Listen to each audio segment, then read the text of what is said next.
PCB সভাপতি তামিম ইকবাল আজকে করলেন নতুন এক কাজ। তিনি এবার জাতীয় দলের সাবেক অধিনায়কদের দিলেন ক্যাপ্টেন্স কার্ড। ক্যাপ্টেন্স কার্ড শুনতে নতুন লাগছে না?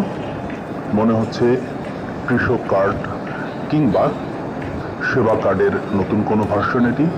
এটি কি প্রোপাগান্ডা নাকি তামিমের মহৎ কোনো উদ্যোগ?